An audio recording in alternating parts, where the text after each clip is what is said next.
Muy bien, sean todos bienvenidos esta tarde a la clase de Psicología General. Recordemos pues que somos el grupo número 3.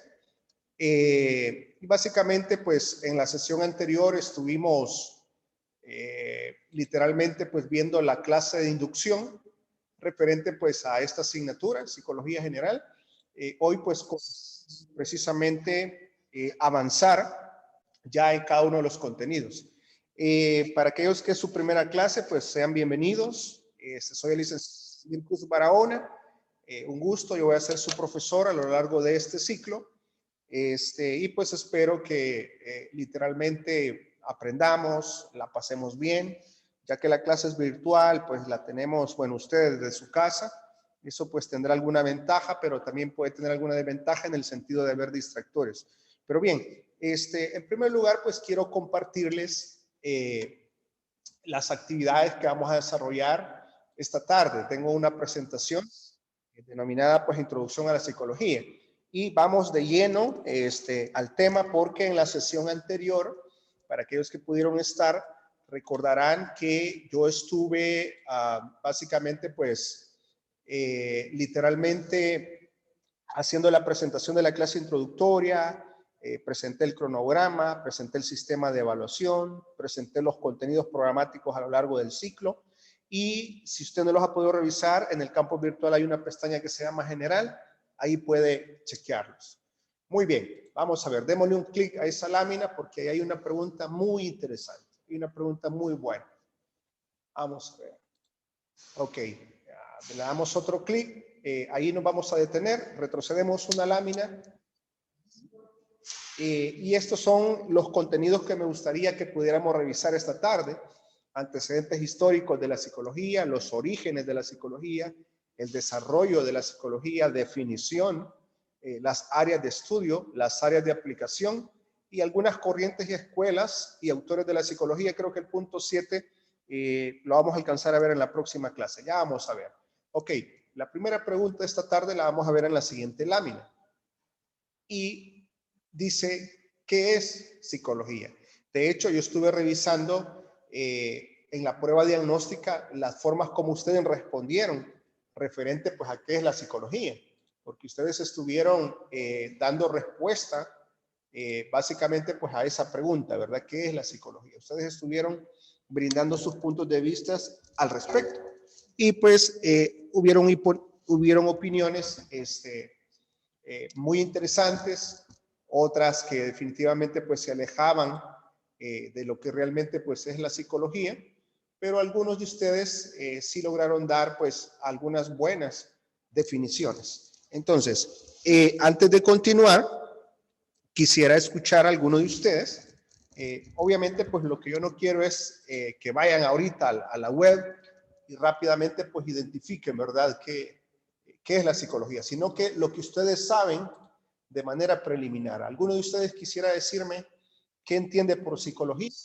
Yo, Lick. Adelante, por favor. ¿Quién primero? ¿Quién primero fue? Vamos a escuchar a Jennifer y después vamos a escuchar a Gabriela y después vamos a escuchar a García. Y tenemos también, sí, bueno, ok, adelante. Okay, anteriormente he leído sobre esto y también pues me interesó durante un tiempo la carrera de psicología. Entonces, según recuerdo, la psicología es una ciencia y esta se dedica a estudiar nuestros procesos mentales y nuestra conducta. Y si no me falla la memoria, su etimología venía de la psique y logía, que vendría a ser alma y estudio, lo que vendría dejándonos que es el estudio del alma, que era por la antigua creencia griega de que ésta se relacionaba con lo que la psicología estudia, que son la conducta y los procesos mentales. Ok, perfecto, muy bien. De hecho, usted acaba, Jennifer, de sintetizar de alguna manera gran parte de la clase de hoy. Bueno, pero eso no significa pues que sus compañeros no puedan agregar otros elementos. ¿Ok? Adelante, en el orden que les mencioné.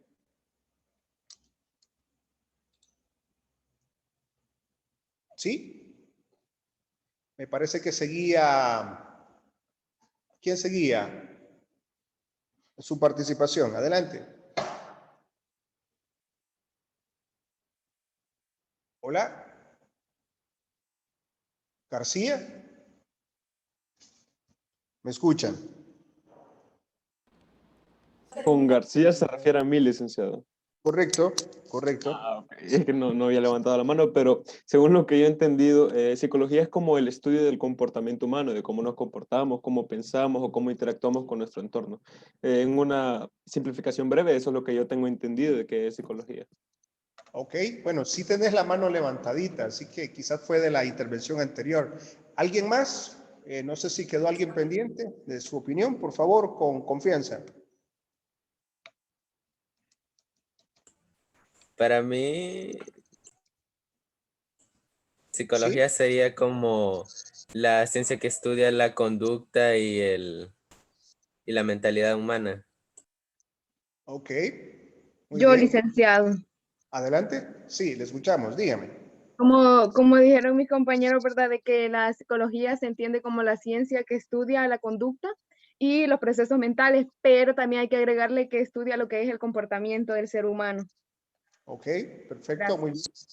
Excelente, gracias. Muy buena intervención. No sé si quedó alguien pendiente. Si alguien quedó pendiente, por favor, este es el momento de participar. Lick, Ok, ¿me escucha? ok, adelante, dime. Bueno, en mi humilde opinión, como estaban explicando nuestros compañeros, la psicología, como ya mencionaron, es una ciencia, bueno, porque utiliza el método científico, se basa en la observación y después sacar conclusiones y demás. Pero generalmente su punto de estudio, yo pienso que es el estudio del comportamiento humano, los procesos mentales, también incluyendo las emociones y cualquier estímulo interno, ya sea biológico o externo, así como algo como estrés. Y también la parte subconsciente, así como los sueños, y así como se relaciona con las demás personas, su forma de pensar y de reaccionar ante el entorno. Ok, perfecto, muchísimas gracias, muy bien. De hecho, cada uno de los elementos que ustedes han expresado en torno a la psicología, me parece que todos han agregado como un elemento importante en torno a este tema. Vamos a ver la siguiente lámina y ahí vamos a encontrar algo realmente muy interesante. Avanzamos. Muy bien. Ok, vamos a hablar entonces un poco, si vamos a adentrarnos a estudiar la psicología, si vamos a adentrarnos a estudiar el comportamiento humano, tenemos que arrancar por el origen. Quiero comentarles que esta tarde ustedes tienen que aprender a hacer la diferenciación entre el concepto histórico de psicología y el concepto científico de psicología. Voy a repetir eso que acabo de mencionar. El énfasis se debe a que es importante que ustedes en esta tarde sean capaces de diferenciar entre lo que sería el concepto histórico de psicología y el concepto científico de psicología. Bueno, le vamos a dar clic para que se desplieguen todos los contenidos de esa presentación. Muy bien. En primer lugar, pues vamos a decir que esta palabra procede del griego, ¿verdad? Y al proceder del griego está compuesta por dos palabras, psico o psique, que significa alma, conciencia o actividad mental, y logía, que significa estudio, ciencia. Ahora, recuérdense el contexto en el que estoy explicando esta lámina. Es el contexto histórico de la psicología. ¿Por qué hago mención de esto? Porque es importante recordar que la forma en cómo se entiende hoy la psicología en el presente no necesariamente es la misma como se entendía anteriormente. Antes, por ejemplo, las personas creían que hablar de la psique significaba el alma o también significaba la conciencia o también ya hacían algunos apuntes referentes porque decían que también tenía que ver con la actividad mental, mientras que logía significa estudio o ciencia. Entonces, seguimos avanzando en esta presentación y diremos entonces que en ese momento histórico, la psicología lo que hacía era estudiar el alma. Ellos decían en ese momento histórico que la psicología era el estudio del alma. Ojo, que esa no es la concepción actual, solamente era la concepción de ese momento. Psicología igual a estudio del alma. Y este tridente que ustedes ven, retrocedemos a la lámina anterior, eso pues es el símbolo de la psicología, ¿verdad? No crean que sea algún signo raro, ¿verdad? Extraño, oculto, sino que es el símbolo de la psicología. Y recordemos, históricamente, en sus inicios, a la psicología se le comprendía como el estudio del alma. Veamos la siguiente diapositiva y ahí vamos a encontrar lo siguiente. Bien, el origen de la psicología data allá por 300 años antes de Cristo. Y habían dos griegos, dos pensadores, estamos hablando de Platón y estamos hablando de Aristóteles, y ellos hicieron algunas preguntas. Ellos se preguntaron cuestiones básicas de la psicología como lo siguiente. Vamos a ver las preguntas. Ok, si comparamos estas preguntas con la lámina anterior, en la lámina anterior decían que la psicología es el estudio del alma, pero vinieron estos pensadores, Platón y Aristóteles, y plantearon algunas preguntas interesantes, como por ejemplo, ¿cuál es la naturaleza de la mente? ¿El ser humano es lo mismo que su cerebro? ¿Cuál es el origen del pensamiento? ¿La esencia del ser humano es orgánica? ¿Cómo se relaciona mente e inteligencia? Y entonces, de igual manera, comenzaron a hacer otro tipo de cuestionamientos, como por ejemplo, ¿verdad? Si la psicología tiene que ver con el alma, ¿verdad? Si el comportamiento del ser humano tiene que ver con el alma, se plantearon preguntas como, por ejemplo, ¿en qué parte del cuerpo reside el alma? ¿Cuánto pesa el alma? ¿Cuál es la estructura o la forma que tiene el alma? Y en base a eso, pues, hicieron algunos cuestionamientos. Ok, veo que Camila me escribe. Le escucho, Camila, dígame. Sí, licenciado, es que hay unos compañeros que dicen que todavía no han podido entrar. No sé si los puede Vamos a aceptar. ver, yo creo que sí, ya le di a admitir todos. Probablemente se desconectaron. Ok, gracias, buenísimo. Bueno. Gracias. Excelente, le agradezco. Entonces, estas personas simple y sencillamente, pues, no se quedaron con la idea, ok, la psicología es el estudio del alma, porque se hicieron preguntas como esas. ¿Cuál es la forma del alma? ¿Qué peso tiene el alma? ¿En qué parte del cuerpo reside el alma? Bueno, y naturalmente, pues, ese tema se presta para poder desviarnos, por ejemplo, a un tema teológico, ¿verdad? Si yo les preguntara a ustedes, miren, nosotros los que creemos, o ustedes los que creen en el alma, díganme en qué parte del cuerpo reside el alma, cuánto pesa el alma, cuál es la forma del alma. Pero obviamente no nos vamos a desviar porque el tema no es ética, no es teología ni nada por el estilo. Pero de alguna manera, pues, ese tipo de razonamientos se llevaron a cabo en ese momento. Veamos la siguiente lámina. Si hay alguna pregunta en algún momento, pues levantan la mano, me escriben un mensaje, y yo pues con gusto voy a estar atentos a responderles cada una de sus consultas. Ok, veamos. En primer lugar, pues diremos que el desarrollo de la psicología inicia con lo que se conoce como la psicología científica. Y esto sucede exactamente en el siglo XVII, con los trabajos del filósofo racionalista René Descartes y de los empiristas británicos Thomas Hobbes y John Locke. Ellos dijeron lo siguiente. Le damos clic a la lámina y, por ejemplo, Descartes afirmaba que el cuerpo humano era como una maquinaria de relojería. Imagínense, esta era la idea que tenían ellos, que el cuerpo humano era similar a una maquinaria de relojería. Naturalmente, pues ellos decían que cada mente o alma, ¿verdad? Porque era lo que se creía, era independiente y única y que tenía ciertas ideas innatas para organizar la experiencia. Vemos la otra información con un clic. Y ahí, ahí aparece Hobbes y Locke. Ellos creían que toda la información pasa a través de los sentidos y que las ideas correctas pueden y deben ser verificadas con la información sensorial de la que proceden. Miren, esta parte es bien interesante porque a pesar que esto data ya por el siglo XVII, pero ven qué interesante lo que proponían Hobbes y Locke. Ellos creían que toda la información pasa a través de los sentidos. Actualmente, ¿verdad? Y a partir de este día, en esta cátedra, cuando hablemos de los sentidos, lo vamos a definir como el sensorio. Repito, a partir de este momento, cuando yo hable del sensorio, estamos hablando de los 5 sentidos. ¿Cuáles son los 5 sentidos? A ver, ¿alguno de ustedes me lo diga, por favor? El gusto, el tacto. La vista, el olfato. Ok, van 4. ¿O ya están los 5? Y el oído. Ok, perfecto. Entonces, cuando hablamos de los 5 sentidos, a partir de este momento estamos hablando del sensorio. Ahora, yo les pregunto, ¿acaso todo nuestro comportamiento, todos los estímulos que nos rodea, todos los estímulos externos a nuestro cuerpo, a nuestro ser, acaso no son capturados esta información por el sensorio? Por supuesto que sí. El ser humano pues reacciona a los estímulos de ese entorno, hace interpretaciones mentales de esos estímulos y luego pues manifiesta una conducta.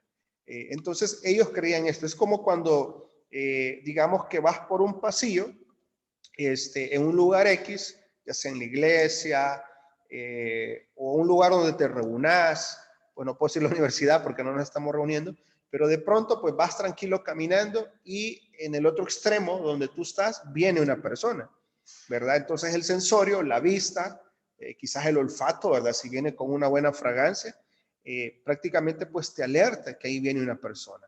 Y luego pues vienen otros componentes como por ejemplo si te agrada la persona, el cerebro lo interpreta de una manera y tu respuesta pues conductual es de esa manera. Si la persona no es de tu agrado, pues respondemos de una manera distinta. Entonces al final veamos que los aportes de Hobbes y Locke pues no estaban nada de perdidos, porque precisamente toda la información pasa a través de los sentidos, pero naturalmente no termina ahí, hay más y lo vamos a ir viendo pues en el transcurso de la cátedra. Veamos la siguiente lámina, por favor. Muy bien. Acá vamos a encontrar entonces la definición, démosle clic por favor, de psicología, ¿ok? Vamos a darle otro clic para que nos salgan ahí unas amarillas. Muy bien. Yo quiero proponerles en este momento entonces la definición de psicología, la definición actual, la definición moderna. Dice que la psicología estudia los procesos mentales, estudia el pensamiento, los sentimientos, la experiencia y conducta, a la que se puede sumar la dimensión moral, social y espiritual de la experiencia humana.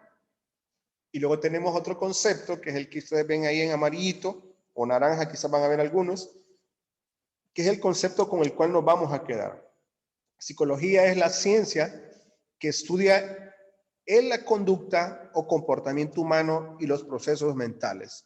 Repito, psicología es la ciencia que estudia la conducta o comportamiento humano y los procesos mentales. Esto, jóvenes, es pregunta de examen corto o de examen parcial. Y desde ya, pues yo se los notifico. Si yo les pregunto a ustedes, defina el concepto histórico de psicología. Entonces ustedes van a decir, es el estudio de, ¿qué cosa? El alma. El alma. El alma, correcto, muy bien. Pero si yo les digo, definan o den la definición científica de psicología, entonces ustedes van a decir que es la ciencia que estudia la conducta o comportamiento humano y los procesos mentales. Vean entonces que esto de estudiar la conducta humana es fascinante, por lo menos a mí me fascina como psicólogo, pero es compleja, no es tan sencilla como a veces se puede creer. Reflexionemos en lo que dice esas palabras. Primero es una ciencia, ¿ok? Una ciencia que tiene un propósito y que el propósito es estudiar. ¿Estudiar qué cosa? La conducta observable, pero también quiero comentarles que hay conducta que no es observable, o por lo menos a simple vista no podemos ver. Entonces, es el estudio de la conducta o comportamiento humano, pero también los procesos mentales. Y entonces, es entonces donde se vuelve complejo el estudio del ser humano, porque no solamente es la conducta observable, sino que también son los procesos mentales a los cuales está sometido el individuo. Vamos a ver la siguiente lámina. Y entonces diremos que también la psicología intenta conocer, explicar el comportamiento de los seres humanos. Al final, pues repito, nos vamos a quedar con el concepto que está en color amarillo. Quisiera saber si hay alguna pregunta hasta este momento, jóvenes. ¿Habrán preguntas sobre las láminas anteriores, naturalmente? Claro. No. Bien, entonces avancemos. Ok, a continuación quiero comentarles que la psicología tiene áreas de estudio. Vamos a darle clic para que despliegue toda la información. Ok, hay áreas de estudio de la psicología y por ejemplo aquí tenemos las primeras dos. Las vamos a ir mencionando y yo se las voy a ir explicando. Tenemos a la psicología fisiológica. Dice que estudia el funcionamiento del cerebro y del sistema nervioso. Vean, la psicología fisiológica estudia el funcionamiento del cerebro, pero también estudia el sistema nervioso. Tenemos también a la psicología experimental, que la psicología experimental aplica técnicas de laboratorio para estudiar la percepción o la memoria. En este caso de la psicología experimental, mientras ponen otra vez la diapo, en la psicología experimental lo que sucede es que el comportamiento humano prácticamente pues se lleva a un laboratorio. Fíjense que actualmente existe un laboratorio que se conoce como cámara Gesell. El término viene pues obviamente del idioma alemán y no sé si alguno ha tenido la oportunidad de ir a una cámara Gesell, pero una cámara Gesell, imagínate una habitación amplia, ¿verdad? No necesariamente pues tiene que ser grandota, pero una habitación amplia donde está dividida en dos partes. En la mitad de esa habitación está la simulación de una clínica psicológica. ¿Por qué simulación? Ya les explico por qué. Entonces ahí vas a encontrar, por ejemplo, una especie de una sala de estar, un espacio para el psicoterapeuta o psicólogo y un espacio también pues para, en este caso, el paciente o la persona que va a recibir consulta. Luego, exactamente en la mitad de esa habitación hay un espejo que obviamente del lado de donde se está simulando la clínica no se puede, o sea, lo que ves es un espejo. Y en la otra mitad de este laboratorio está un grupo, un espacio para que pueda estar un grupo de personas observando, evaluando el comportamiento humano. Ese es un laboratorio, una cámara Gesell. Por ejemplo, en mi formación académica, cuando estaba ya entrando casi a quinto año, mi último año de carrera, antes de hacer la tesis, recuerdo que ya te ponen un paciente real y vas, obviamente es con consentimiento del paciente, entras, recibís, a tu paciente, como que estuvieras en una clínica psicológica y ahí desarrollas pues prácticamente toda la consulta psicológica. Y al otro lado de este laboratorio está tu docente y están tus compañeros observando y evaluándote. O sea, es terrible porque no solo estás con el desafío de atender a un paciente, no sos graduado todavía, no tienes la experiencia, sino que sabes que está tu maestra, están tus compañeros y que te están evaluando. Pero bien, entonces la psicología experimental trata de eso, de hacer experimentos relacionados con el estudio del comportamiento humano. Vamos a ver, siguiente lámina.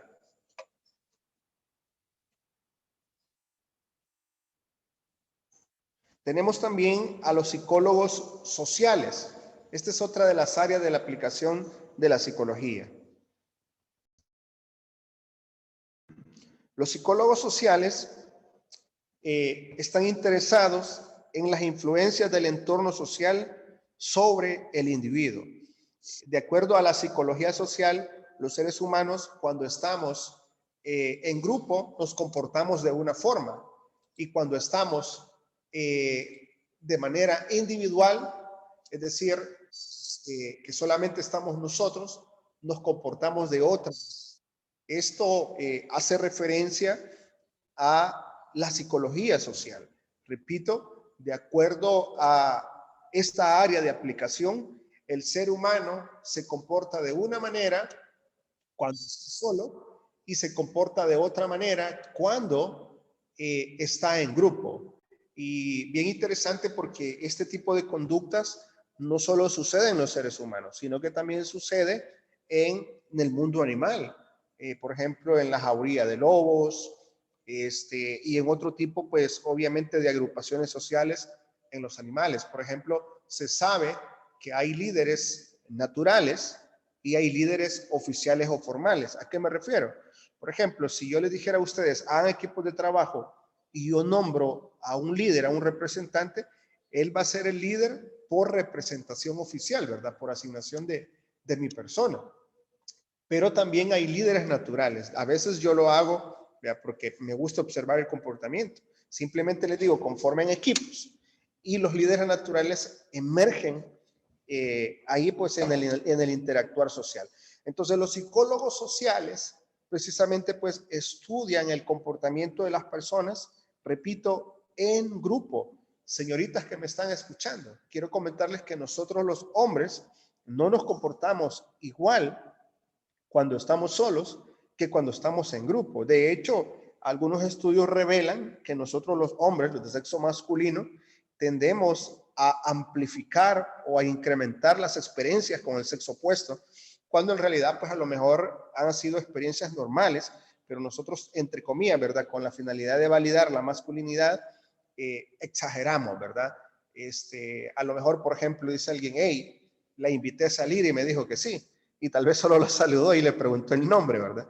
Y así pues obviamente habrán otro tipo de ejemplos que no viene el caso mencionarlos hoy. Dice que las influencias del entorno social sobre el individuo.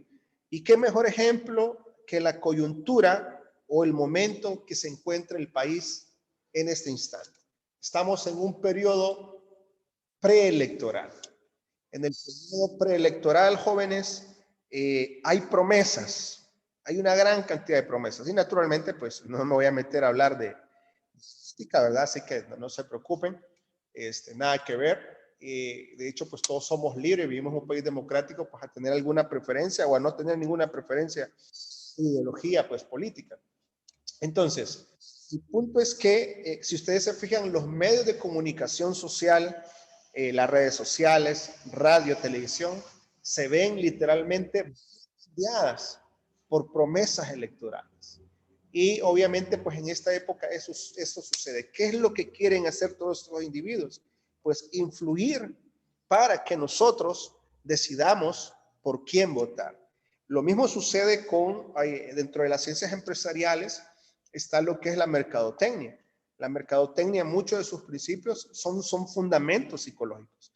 Por ejemplo, como vamos a ver más adelante, la psicología propone que hay necesidades primarias y necesidades secundarias en los seres humanos.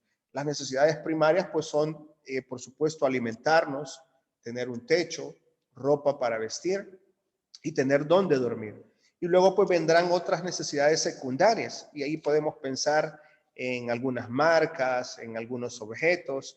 Pues si yo no digo que necesariamente sea indebido o incorrecto poder tener cosas bonitas, si podemos tenerlas, pues qué bien, está bien, hay que disfrutarlas, gracias a Dios por ello. Pero el punto es que en la mercadotecnia hay programas perfectamente elaborados, hay planes meticulosamente elaborados para influir en el individuo. ¿Y cuál es la influencia? Bueno, que se incline a comprar X producto. De hecho, pues ellos estudian el comportamiento humano, hacen estudios de mercado y a partir de ahí pues hacen publicidad para que nosotros nos inclinemos para comprar un producto. Y ahí pues las famosas guerras comerciales entre unas bebidas gaseosas, ¿verdad? Que ustedes conocen y yo pues las dos grandes marcas mundiales, que no les voy a hacer publicidad, por lo menos no de manera abierta, pero ya les insinué, ¿verdad? Y estoy seguro que pensaron en ellas. Y eso es producto precisamente pues de las campañas mercadotecnias. Eso hace influir al individuo en grupos sociales. Vamos a ver otra área de aplicación en la siguiente lámina. Bueno, ahí decía el modo en que estos actúan en grupo. Ok, lo que les decía. Ahora, antes de avanzar a esta lámina, agradezco a la persona pues, que me está ayudando ahí. Quisiera saber si hay alguna pregunta sobre la psicología social.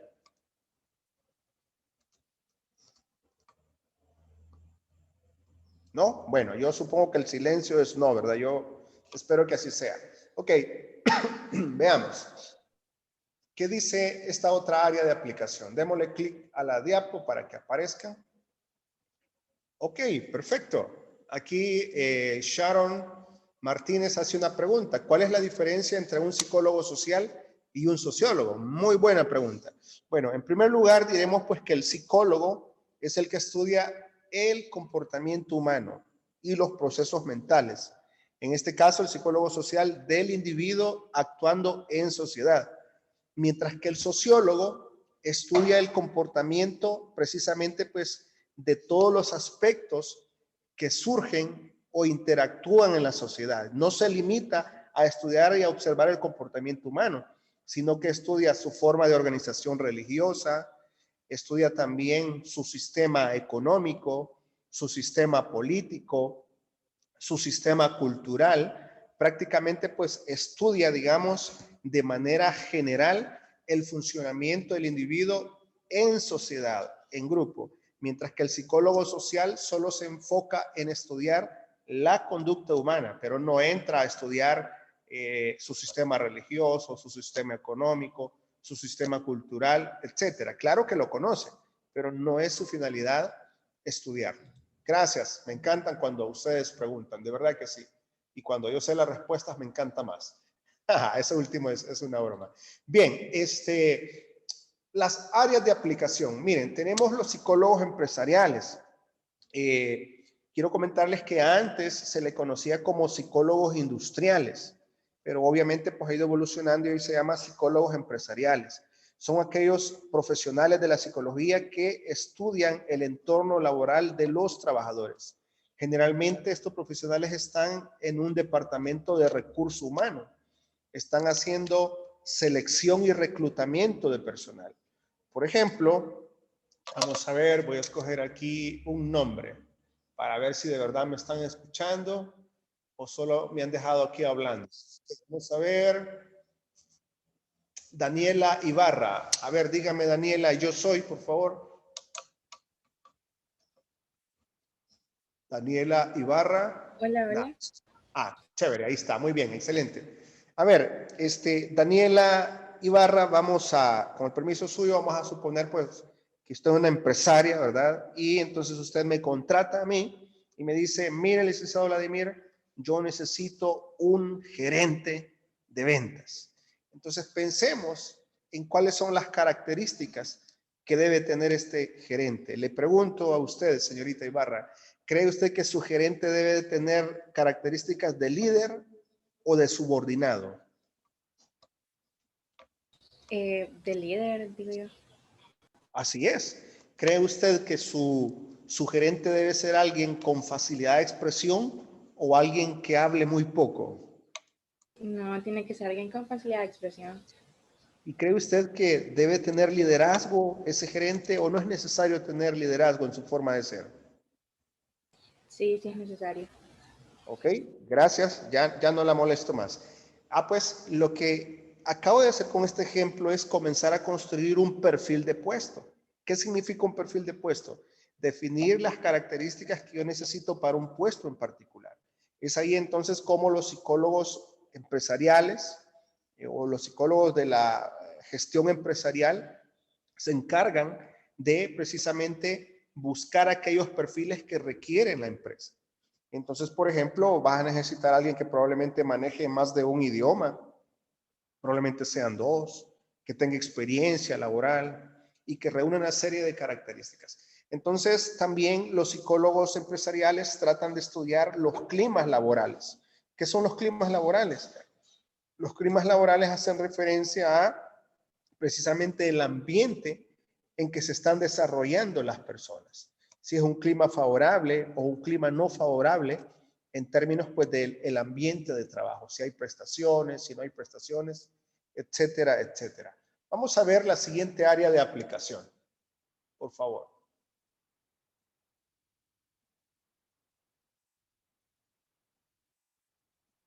¿Ok? Tenemos entonces a los psicólogos de la educación, o también se conocen como psicólogos educativos. Estudian el comportamiento humano de los individuos y grupos sociales en los ambientes educativos. Estos psicólogos educativos tratan de, por ejemplo, estudiar los problemas de aprendizaje, las dificultades pues que tiene un individuo para aprender algunos contenidos, la repitencia o reprobación de asignaturas, todo lo relacionado al comportamiento de los estudiantes en su entorno educativo, lo ven precisamente estos psicólogos, esta área de aplicación, que son los psicólogos de la educación o psicólogos. Y entonces su labor pues prácticamente trata de eso, de estudiar a las personas en ese ambiente. Veamos la siguiente lámina. Y ahí tenemos a la psicología clínica. La psicología clínica intenta ayudar a quienes tienen problemas en su vida diaria o que sufren algún trastorno mental. Vamos ahorita mismo a desmitificar, ¿verdad?, la psicología clínica, como por ejemplo aquellas aseveraciones de que va el psicólogo el que está loco. Eso no es cierto. O va el psicólogo aquel pues que es débil. No es cierto. O que el psicólogo va a leerte tus pensamientos y tu forma de pensar, pues tampoco no es cierto. Gracias a Dios, ¿verdad? Es más, ni queremos los psicólogos. Es mejor así. Pero sí quiero comentarles que algunas veces atravesamos situaciones difíciles en nuestra vida, que se salen fuera de la capacidad de nuestras manos para poder resolverla. Entonces, es ahí donde precisamente los psicólogos clínicos tratan de ayudar a las personas que tienen ese tipo de problemas en su vida diaria o que sufren algún trastorno mental. Algunas veces los problemas son tan intensos que incluso algunas personas pueden llegar a desarrollar un trastorno o un problema mental.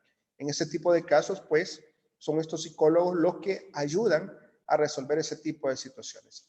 Vamos a ver la siguiente lámina y vamos entrando en la recta final de estas áreas de aplicación. Bueno, y aquí tenemos un esquema que está titulado Áreas de Especialización. Y ahí vamos a encontrar dos grandes categorías. La categoría A, que son el área de investigación de la psicología.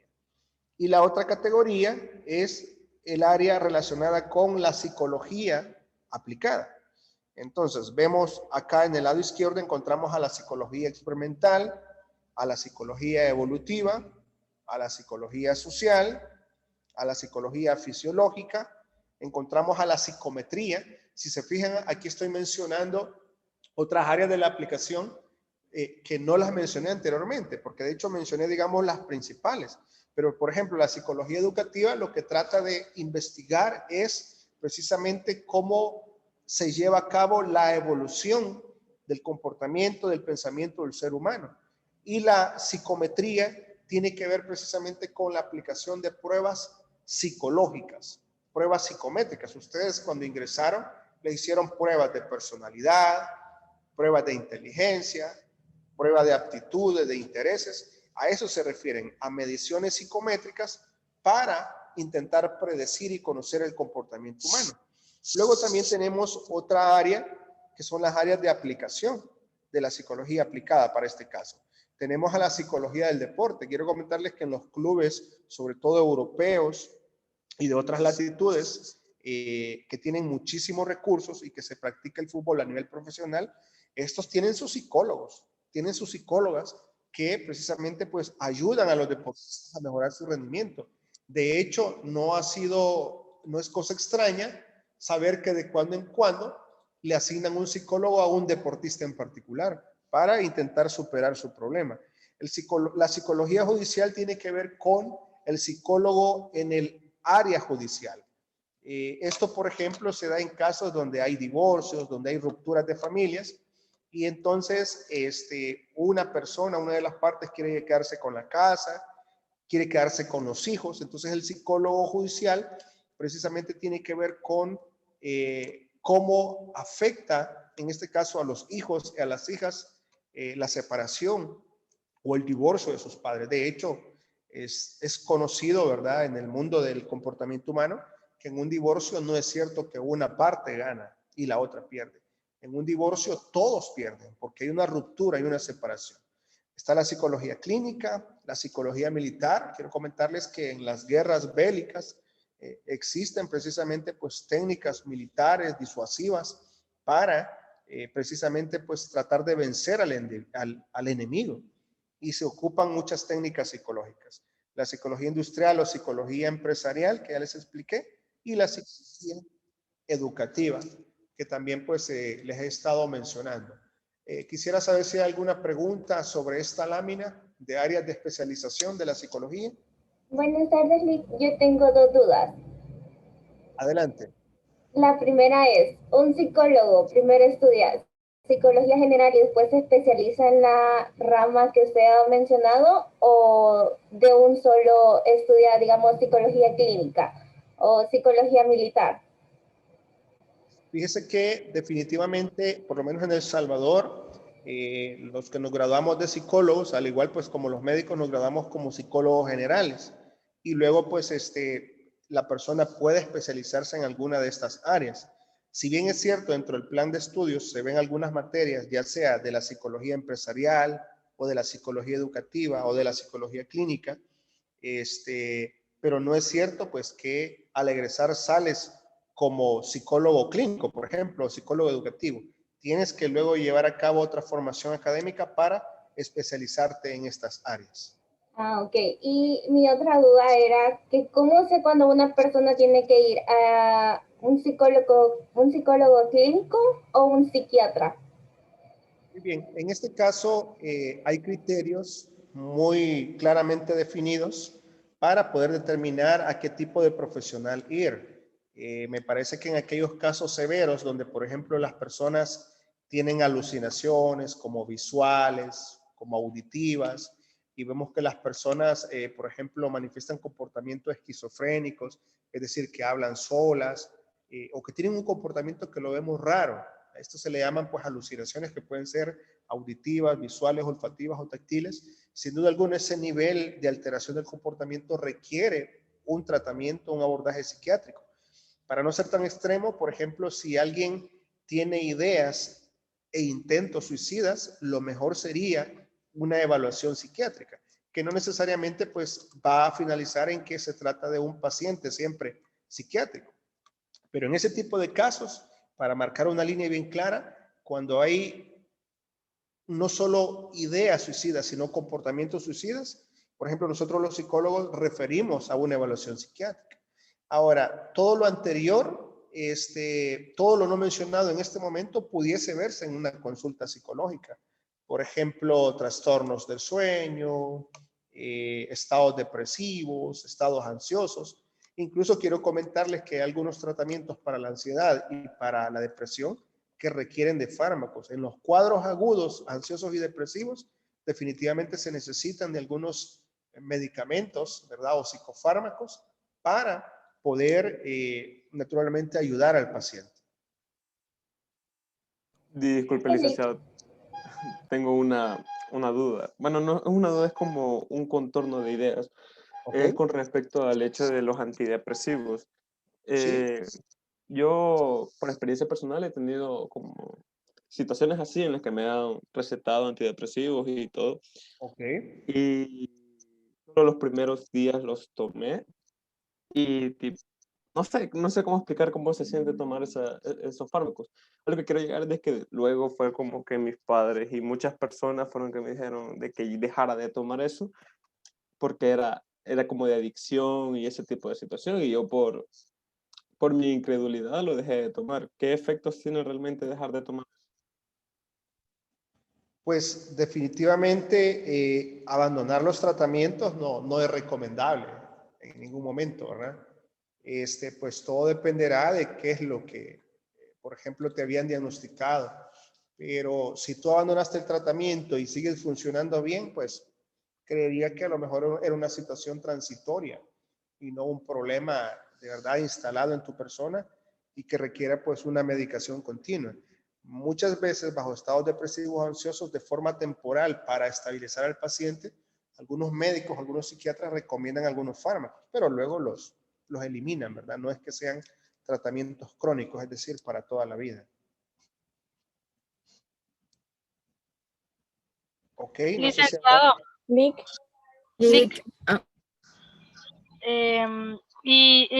Si alguien padece de insomnio, se trataría como así como lo estaba mencionando, que sería de meterlo a a un procedimiento de fármacos?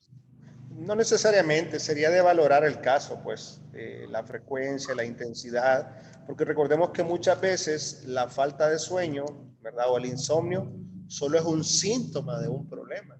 Cuando tenemos preocupación, por ejemplo, y no nos pongamos tan extremos, preocupados por una tarea o por un examen, podemos sufrir de insomnio y no por eso pues necesariamente se requiera fármaco. Todo dependerá, habría que evaluar el caso en una consulta para poder determinar. No sé si veo otra mano levantada. Lick, perdone, Camila tuvo problemas con su internet y se le desconectó, si la puede aceptar. Claro que sí, con gusto. Muy bien, ¿alguna otra pregunta? Sí, Lick, yo. En sí, ¿cómo sabe cuándo un trastorno mental puede llevar un tratamiento psicológico normal o necesita, en cambio, un tratamiento psiquiátrico? Bueno, o sea, no en sí, o sea, porque usted dijo que depende de los síntomas que veamos y todo, pero según entiendo también dependerá de cómo sepa afrontar el individuo y su caso y lidiar con su condición. Entonces, puede que sea algo leve, pero la reacción del individuo pueda llevarlo a que necesite un tratamiento distinto o más intenso. Sí, bueno, voy a poner un caso, ¿verdad? Para poder explicarlo. Pensemos en un duelo, un proceso de duelo. En el duelo, todos manifestamos comportamiento normal y en algún momento, pues, algún comportamiento anormal, o se le conoce también como psicopatológico, comportamiento anormal. Muy bien, la psicología propone que cuando perdemos un ser querido tenemos una pérdida irreparable. Es un dolor increíble emocionalmente hablando y pues una persona cuando pierde su ser amado es irreparable esa pérdida. Entonces, en un rango de 6 a 8 meses, la persona va a experimentar 3 etapas. Primero, la etapa de shock, que es cuando se da cuenta o presencia el evento. Segundo, la etapa de negación, que dice, bueno, no es posible que esto haya sucedido, estoy soñando, no es posible. Luego viene una tercera etapa, que es la más difícil, que se conoce como la etapa de frustración. Ahí la persona manifiesta todo su malestar emocional. Es un vaivén emocional, llora, se pone triste, se enoja contra Dios, contra otras personas, se sienten culpables, hay insomnio, angustia, desesperación, hay un vaivén emocional. Pero después de estas 3 etapas viene una cuarta etapa que es la etapa de resolución. Entonces, dentro de un proceso de duelo normal, la persona atraviesa estas 4 etapas y dentro de 6 y 8 meses ya muestra mejoría. Mientras que en un proceso ya que requiere tratamiento, han pasado 6 y 8 meses y la persona sigue exactamente igual de mal que el día en que se enteró en que su ser querido falleció. Entonces, dependerá del nivel de deterioro de la persona, así pues requerirá el tratamiento, ya sea solo con psicoterapia o con medicamentos, ¿verdad? O psicofármacos. Muy bien. No sé si habrá alguna otra pregunta porque tengo que avanzar.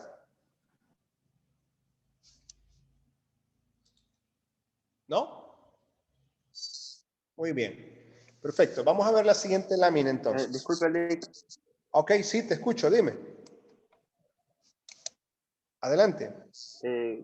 Con respecto a la psicometría, ¿cuál era la definición que nos dio o la explicación? Sí, claro, con gusto. La psicometría es una disciplina de la psicología, que básicamente lo que hace es realizar mediciones del comportamiento. Por ejemplo, a través de un test psicológico o una prueba psicológica, el psicólogo puede intentar medir o conocer tu personalidad. O también puede determinar cuáles son tu coeficiente intelectual, tu inteligencia. O también puede explorar cuáles son tus intereses relacionados, por ejemplo, o tus habilidades de cara a qué carrera estudiar. Porque dependiendo pues de las habilidades personales y el perfil que tenga cada individuo, así será la carrera a estudiar. Imaginémonos que alguno de ustedes quiere hacer una especialización en medicina. Imagínense, quiere trabajar con niños, pediatría, pero resulta que no le agradan los niños y no sabe tampoco cómo relacionarse con ellos. Entonces, lo más probable es que su perfil es para otra área y no la pediatría. A lo mejor es la cirugía, perdón, porque tiene habilidad, motricidad fina, tiene pues un temperamento equilibrado y de tal manera pues que podría desempeñarse en esa área. Entonces al final la psicometría son pruebas psicométricas, son pruebas psicológicas que miden el comportamiento humano, ya sea en inteligencia, en personalidad o en áreas de interés. No sé si con eso aclaro tu duda. Sí, muy claro, pero me acaba de surgir una pequeña duda en Claro, este momento. Se me acaba de ocurrir y estaba pensando que al inicio usted mencionó la palabra psicoterapeuta. Sí. Y estaba recordando otra palabra que leí que era psicoanalista. ¿Son los mismos o uno solo es como la parte práctica y el otro como teórica? Sí, muy buena pregunta. Lo que pasa es que el psicoterapeuta, digamos que son todos los psicólogos que hacen terapia, ¿ya? Hacen psicología. Los psicólogos no somos consejeros, o sea, hablando desde el punto de vista científico, somos psicoterapeutas. ¿Ya? El consejero, pues, puede ser un líder religioso, un pastor, un sacerdote, y eso no es malo ni bueno, ¿no? Simplemente es, el psicólogo utiliza técnicas psicoterapéuticas para tratar a sus pacientes. Ahora, dentro de la psicología, de hecho, la lámina que está ahorita puesta ahí, quiero comentarte que dentro de la psicología hay diferentes corrientes o diferentes formas de pensamiento, y ya lo vamos a ver más adelante. Entonces, hay dentro de las corrientes psicológicas, hay una corriente que se llama psicoanálisis. El psicoanálisis propone que el comportamiento humano se debe a sus impulsos sexuales. Sigmund Freud, que es un psicoanalista, ¿verdad? En este caso, el padre en este caso, del psicoanálisis, él dice que sostiene, ¿verdad?, que el comportamiento humano se debe a impulsos sexuales. Más adelante, pues, se sabe de que, si bien es cierto, muchos de los comportamientos están relacionados con conductas sexuales, pero no es cierto que el 100% de los comportamientos tienen que ver con la sexualidad en los individuos. Entonces, aquellos psicólogos que se sienten identificados con la forma de explicación del comportamiento humano desde el psicoanálisis, que es una corriente, una escuela, a esto se le conoce como psicoanalistas. Hay otros que, por ejemplo, la escuela es el conductismo. A esto se les conoce como los conductistas. Está otra escuela que se llama el cognitivismo o la cognición, y a esto se le conoce como cognitivistas, y así sucesivamente. Pero el término, digamos, general de todo psicólogo puede ser psicoterapeuta. ¿Ya? Lick, yo tengo una duda. ¿Sí? Dentro del psicoanálisis es que se encuentra toda esa la teoría de Jung. Sí, de hecho, Jung era un psicoanalista, digamos que fue en cierto modo un seguidor de Sigmund Freud, pero Jung pues hizo sus propios aportes, sobre todo pues con los aspectos relacionados con la interpretación de los sueños, bueno, y otros rollos que ya vamos a tocar dentro de poco. Así es. Bien, no sé si habrán preguntas. Yo tenía una duda con respecto a lo del sueño, que cómo los psicólogos ayudaban a las personas con los trastornos de sueño, o digamos, cómo trataban a las personas que tenían, digamos, sonambulismo, o hablaban dormidos, pesadillas, cosas así. Ok, fíjate, la respuesta tiene que ver con el tipo de escuela con que el terapeuta se siente identificado. Por ejemplo, si alguien es psicoanalítico, de la corriente psicoanalítica, pues será a través de, por ejemplo, las principales corrientes, sobre todo en los inicios del psicoanálisis, pues se utilizaba mucho la hipnosis, ¿verdad? También había otra técnica que se conocía como asociación libre. Si la persona es más bien, el terapeuta tiene que ver con una corriente conductista, pues es a través de condicionamiento, que de hecho eso lo vamos a ver en esta segunda clase de las escuelas psicológicas. Ahí lo vamos a ver a profundidad. Entonces, los tratamientos al final dependen de la corriente que se utilice, pero digamos que la más conocida es el psicoanálisis, aunque no es la única. Pues el psicoanálisis, como te menciono, los tratamientos eran en ese momento la hipnosis, la asociación libre, hablaban de mecanismos de defensa que ha hecho tus preguntas y también las de tus compañeros anteriormente, me ayudan a hacer un puente a la siguiente clase, pues que tiene que ver con las escuelas psicológicas. Pero ya verás que cuando veamos el psicoanálisis, vamos a profundizar un poco más ahí. ¿Ok? Ok, gracias. Bien, dice a Montano, la ninfomanía es un problema mental, ¿puede curarse? Bueno, es una pregunta, le faltó el signo de interrogación. Bueno, quiero comentarles que dentro del comportamiento también humano existe la conducta normal y la conducta normal.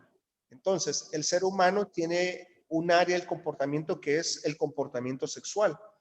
Existe un comportamiento sexual, digamos, normal, pero también puede existir un comportamiento sexual anormal o trastorno pues, sexuales. La ninfomanía precisamente es considerada un trastorno sexual. Y entonces la pregunta si puede curarse, puede tratarse definitivamente porque está relacionada con comportamientos ansiosos. Pero literalmente pues la persona requiere estar de forma continua en tratamiento.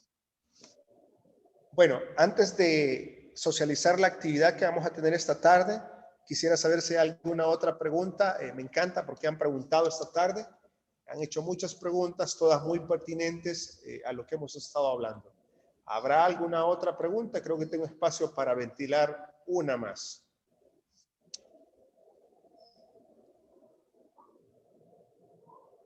Bien, entonces creería que no. Ok, necesito entonces que tomen nota. Ahorita viene la actividad para cada uno de ustedes.